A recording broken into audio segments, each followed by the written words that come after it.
আমাদের বিশেষ করে এই 8টা জেলায় নর্থ বেঙ্গলে এক্সিস্টিং 40টা ফায়ার স্টেশন আমাদের আছে। আরও কতগুলো ফায়ার স্টেশনের প্রপোজাল আমাদের কাছে আছে।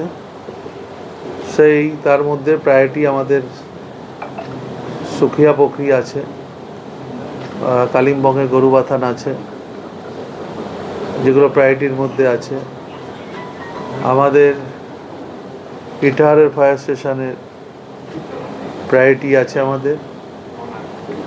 আরও অনেকগুলো আমাদের ফায়ার স্টেশনে প্রপোজাল আছে।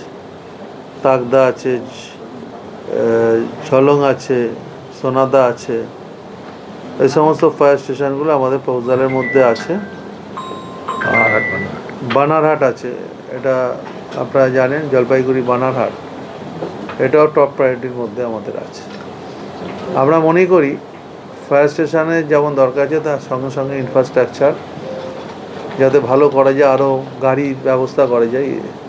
ইতিমধ্যে আপনারা জানলে খুশি হবেন যে আমাদের ইমিডিয়েট সামনের মাসের মধ্যে 75টা গাড়ি আমাদের রেডি হচ্ছে। সেই গাড়িগুলো উত্তরবঙ্গ এবং দক্ষিণবঙ্গ বিভিন্ন স্টেশনে আমরা পাঠাবো। তার মধ্যে গাড়ির সাইজগুলো হচ্ছে কোনোটা 2.5 লিটার, কোনোটা 5000 লিটার, কোনোটা 14000 লিটারের। এই গাড়িগুলো আমাদেরকে রেডি হচ্ছে। এইগুলো আমরা 1 মাসের মধ্যে এই গাড়িগুলো মানুষের বিভিন্ন ফায়ার স্টেশন আমাদের রাজ্যে আপনারা জানেন 164টা বর্তমানে ফায়ার স্টেশন আছে।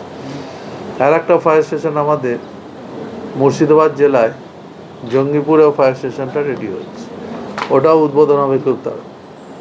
তা আমরা মনে করি উত্তরবঙ্গ দক্ষিণবঙ্গ সব মিলিয়ে গাড়ির সংখ্যা যেমন আমাদের বাড়বে, তেমনি সামনে 15th ফিনান্সে প্রায় 376 কোটি টাকার মতো ফায়ার ডিপার্টমেন্টে প্রায় কাজ। সেই কাজের মধ্যেও অনেকগুলো ফায়ার স্টেশন আছে, অনেকগুলো আমাদের মেশিনারিজ যেমন গাড়ি আছে অনেকগুলো, তেমনি আবার অনেক আমাদের যেগুলো কি বলে ল্যাডার, সেই ল্যাডারগুলো আমাদের আছে। আমরা চেষ্টা করছি এই ডিপার্টমেন্টটাকে আরও বেশি করে ভালো করে সক্রিয় করতে।